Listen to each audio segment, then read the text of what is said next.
45 U.S. trade associations representing some of the biggest companies in the U.S.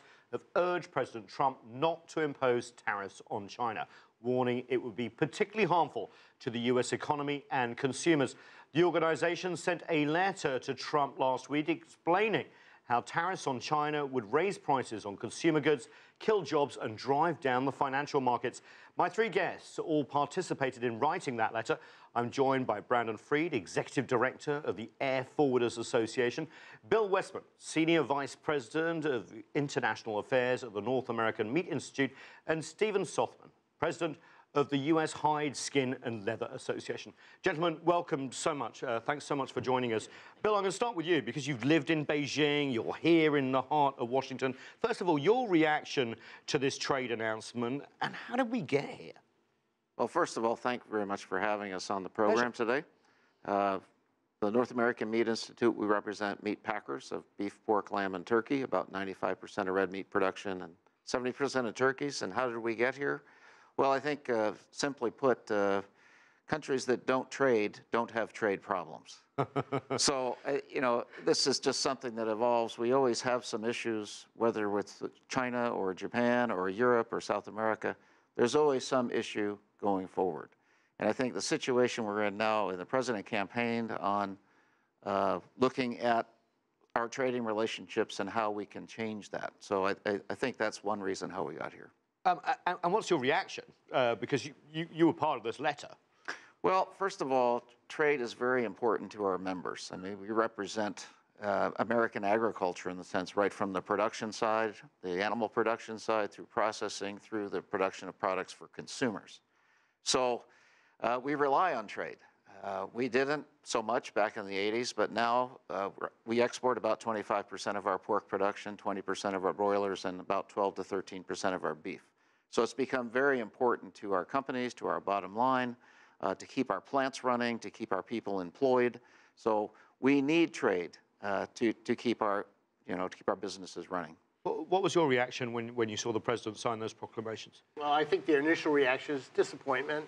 We were not expecting such a draconian initiative on the part of the president. After all, this is going to amount to a tax on U.S. consumers, and it's going to reduce the amount of cargo volumes being shipped, ultimately. And Steve, what does that mean to your members? You work in the hide and leather industries, obviously important, good. We've all wearing a bit of leather, probably.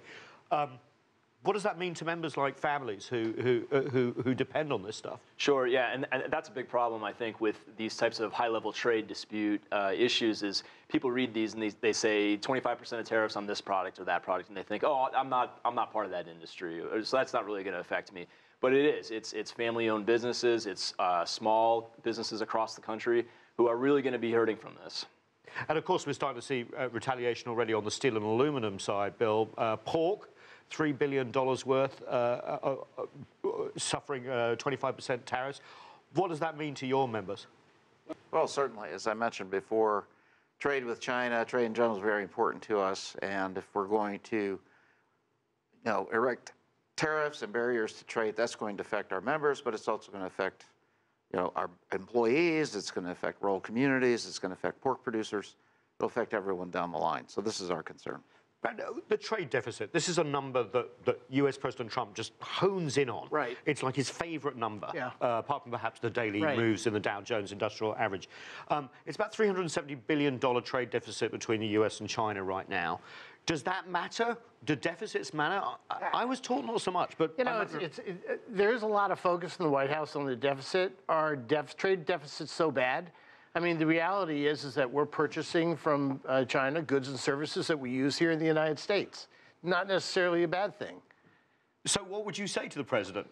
I would say to the president that if you have issues, and obviously there are issues that exist, intellectual property rights issues, those type of things, that we take a more measured and more concise approach and deal with the specific areas in an intricate manner instead of just broad brush approaches to what we're seeing now. I agree with that. I think what we would encourage is a dialogue between Beijing and Washington and actual negotiation. What are the issues of concern? Let's sit down and talk about it rather than just both sides putting up tariffs to make a statement. We'll follow up on that because there was this strategic and economic dialogue set up. The economic dialogue part of that seems to be a big question mark over it.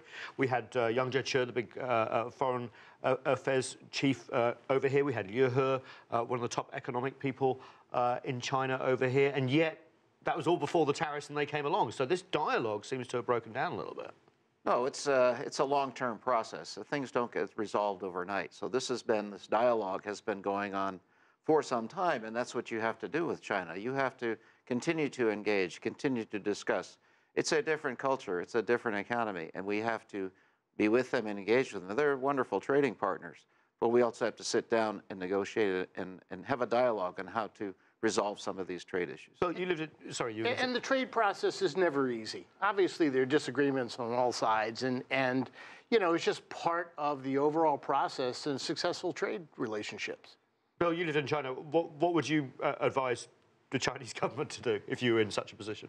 Well, the same thing. I mean, we need to have their negotiators meet with ours, have Xi Jinping meet with the president here, and have a discussion, have a dialogue, continue, so that we can resolve these things. I mean, it's going to hurt us in the long run if we continue to mount barriers to trade. We need to eliminate barriers to trade and facilitate both economies. Stephen, how does that happen, though, granularly? I mean, how we've seen this bubble up ever since the US president was elected and while he was campaigning. How do we get from this escalation to some sort of deal? It has to be de-escalation. It has to be through communication on both sides. Look, we're talking about the two largest economies in the world. The trading relationship is going to be complex. There's going to be problems on both sides, but the only way we work through those is through communication, negotiation, and just good old-fashioned trade policy. What effects do you think this is going to have? I mean, you've seen that there might be 1,300 product lines, 1,400 product lines. We've seen Chinese response already to the steel and aluminum tariffs that are just come into effect. They're obviously going to have to respond again. You know, the ball's in the court, obviously, of the two governments right now. And depending on how far they're willing to take it, the effects are going to be either significant or perhaps we could head some of those off. But really, we're concerned about where we're headed down with that path following the announcements from last night. So a lot of people have said to me, this is like a hammer when you really need a scalpel. Yeah. Where should the scalpel go? If you were US... obviously, they have some complaints. China has other complaints. Where do you think this will go? And also, is this just a US-China relationship? Don't the rest of the world have to be brought in here, the Europeans, etc.? Sure. I mean, you know, obviously, there is concern on the part of the rest of the world that the other countries are concerned and they're watching what's happening here. I would say leave the scalpel outside, sit down at the discussion table, and work out the intricacies of the disagreements. And instead of, you know, as you said, using this hammer approach, you know, you'll come to a suitable agreement or through negotiation and compromise. Now, obviously, the US is a founding member of the WTO. China joined in 2001, Bill. Mm-hmm. Is that where this should be? Because this administration, while bringing one complaint against China in the last couple of days, they are very suspicious of the WTO process, Donald Trump and most of his economic advisors. Well, the WTO is certainly a mechanism that all countries who are members can use to adjudicate some of these trade issues. We would like to solve things through negotiation, bilaterally or multilaterally, but the WTO is there as a process if those talks don't work. Because we would like to get things resolved in a timely manner. The WTO works, but it's often a lengthy process, wouldn't you say, Steve? Mm-hmm. Maybe years to get things decided upon or resolved. So certainly, okay, it's a mechanism. We would like to get this resolved a lot quicker if we could. I think where we're really concerned right now is the unilateral approach, the kind of shoot from the hip process that the administration has taken. We support them completely that we need to hold our trading partners accountable. They've agreed to certain international obligations. We believe they should be held accountable to that. However, the mechanisms that the administration is using right now are a little bit concerning. And what about the president himself? He uses a bit of fuzzy math, doesn't he? You know, he talked about the trade deficit being over 500 billion. It's not. His advisors said that there would be 6 million more jobs in the US had this IP transfer and technology transfer not happened. These numbers seem to be outside of the realm of normal economic thinking, Steve. Economics is hard. Global economics is very hard, and getting accurate statistics, accurate information on it is difficult. But yeah, there are some fuzzy numbers being thrown around on both sides of this. Has this economic war been weaponized yet, do you think, Brad? Final word. By weaponized, you mean? I mean, basically, has this economic argument been weaponized on both sides, where basically they're talking across each other at the moment rather than to each other? I would say yes, it's probably the case at this point. People have to calm down. They need to reduce the rhetoric. And as I said earlier, they need to be sitting down at the negotiation table and working out the issues in a very concise and strategic manner. Bill, one final word. We've seen it with the steel and aluminum tariffs, where the US president announces this sort of global tariff and then gives exemptions. Do you think this announcement of these tariffs on China is going to be an opening gambit? Is this the negotiating style we're going to have to get used to for this term and perhaps another one? Well, that remains to be seen. I think we hope that if it is an opening gambit, then we can quickly move to adjudicate some of these things rather quickly and move on. Certainly, the trade is very important to us, and we do not want to jeopardize that. We're in a global supply chain. It affects transportation, affects our producers, you know, our processors, and so forth.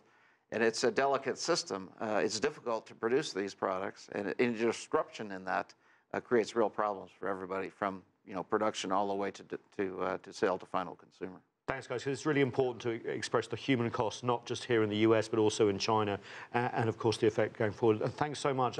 That's it for our guests. Let's thank Brandon Freed, Executive Director of the Air Forwarders Association, Bill Westman, Senior Vice President of International Affairs of the North American Meat Institute, and Stephen Softman, President of the US Hide, Skin and Leather Association. Thanks so much for being with us. Appreciate it.